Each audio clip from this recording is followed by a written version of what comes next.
En el mundo de los números, no todos tienen el mismo origen ni la misma utilidad. Para ello, a lo largo de la historia se ha hecho un recorrido de estudio para lograr definir el universo de los números. Hoy comenzamos el estudio de los números reales. Comenzamos por los números naturales.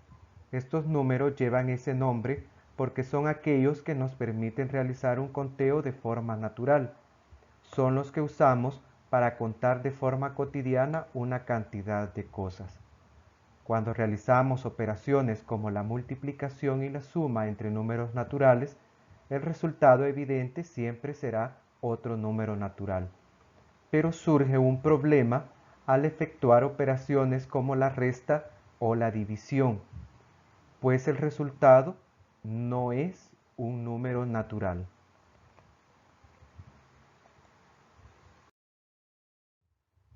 Para corregir los resultados de la resta y la división de los números naturales, se llegó a la conclusión de la existencia de los números enteros. En este sistema numérico se incluye la noción de número negativo, número positivo y por primera vez aparece el cero. Aunque ahora se resuelve el problema de las restas, la división sigue siendo un problema que no se puede abordar desde los enteros.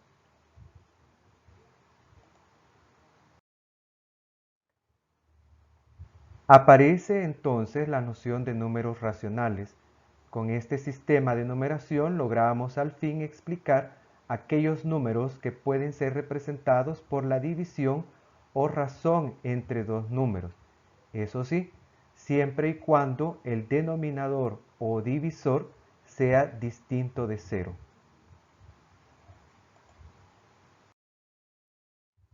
Ya con los números racionales se puede sumar, restar, multiplicar y dividir, y siempre seguimos en el mismo sistema de numeración.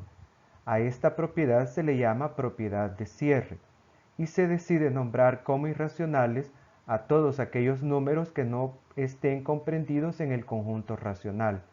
Por ejemplo, el número pi, phi, etc., que no pueden ser representados por la razón entre dos números. Quedando entonces el universo de los números reales compuesto por los números naturales, los números enteros, positivos y negativos, los racionales y los irracionales. Todos aquellos números que no están en el universo de los reales se denominan imaginarios. Los imaginarios y los reales forman otra subcategoría que son los números complejos, pero de eso hablaremos en otro tema. Para ubicar gráficamente los números reales, hacemos uso de la recta real. Es un gráfico unidimensional, o sea, en una sola dimensión, en la que ubicamos primero el cero en el centro. A la derecha del cero ubicaremos los números positivos, a la izquierda del cero los números negativos, y esto servirá para mostrar que si A está a la derecha de B, A es mayor que B, y eso se cumple para todo número. Por otro lado, si C está a la izquierda de B, significa que C es menor que B, y también se cumple para todo número.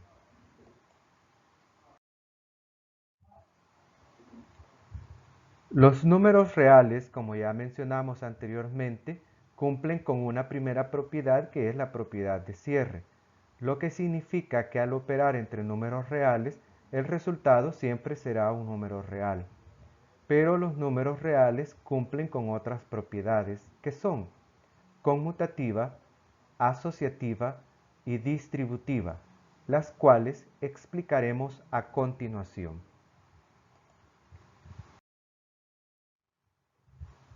Propiedad conmutativa. Esta propiedad se cumple con la suma y con la multiplicación. Si tengo dos números a y b y los sumo, a más b, el resultado será el mismo si los operamos b más a.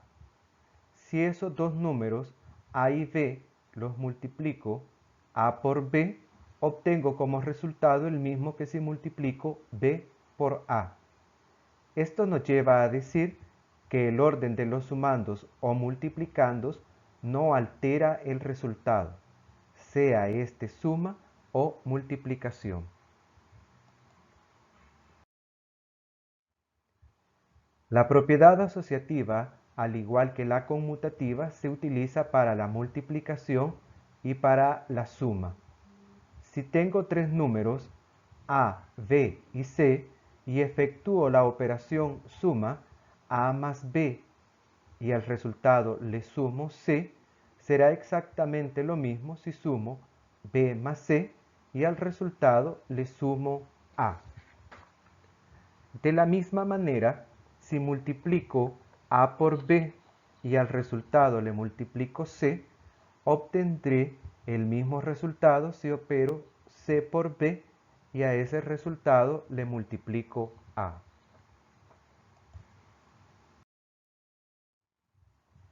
La propiedad distributiva involucra ambas operaciones, multiplicación y suma. Si tenemos un número A que se multiplica por el resultado de la suma B más C, puedo distribuir el multiplicador A para B y para C, de modo que me queda la operación A por B más A por C. De esta forma se ha realizado la distribución del multiplicador.